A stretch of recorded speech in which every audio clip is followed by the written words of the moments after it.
Welcome to Told in Pieces, a podcast where stories unfold one part at a time. My name's Catherine, and today we're continuing our story. This is part 4 of What We Carry, the part where I leave, and it's called Cheap Motel.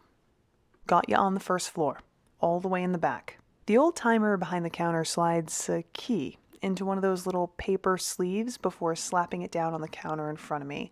He smells like hand-rolled tobacco and sweat. His face welcoming, eyes kind.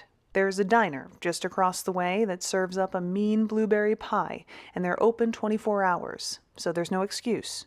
Before you hit the road tomorrow, fill your stomach. He takes a step back and settles into a well-worn office chair. The kind that probably costs a couple $100 new. The way this one looked, though, it was probably left by a dumpster on the side of the road.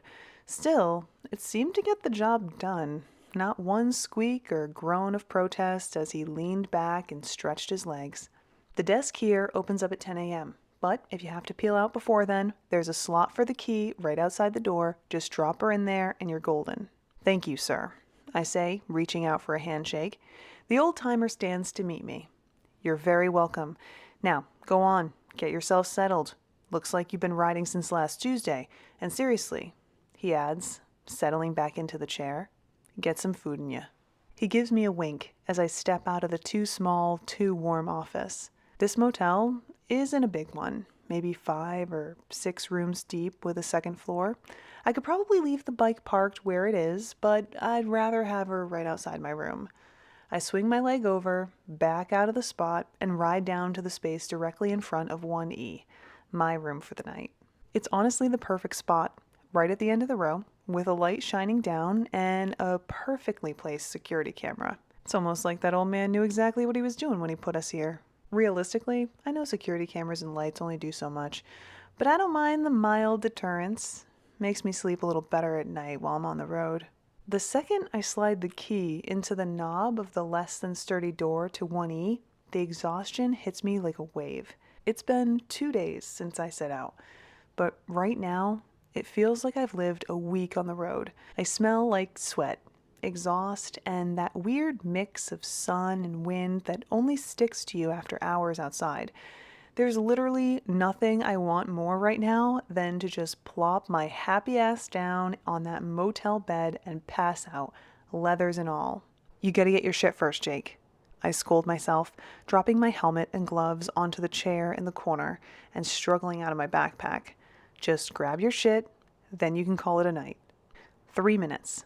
According to the digital alarm clock on the dresser, that's how long it takes me to grab my bags off my bike, button her up for the night, and drag myself back into the room. It feels like an hour. Even more exhausted than I was 3 minutes ago, and maybe a little cranky because of it, I drop onto the saggy corner of the bed and start working on my boots like they're one of those dollar store puzzle boxes. There may have been a few curse words, but eventually one boot hits the floor, then the next. The jacket comes off after that, and then I'm peeling off my pants. I toss everything onto the chair with the rest of my gear, helmet, gloves, the whole mess, and grab my toiletries. The bathroom light is a little too bright and a little too yellow, but I couldn't care less.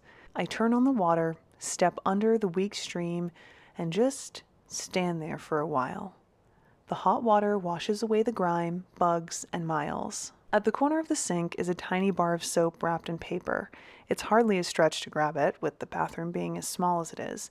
I unwrap the bar, lazily run it over my body, and then I'm back to just standing there in the spray until I've had enough.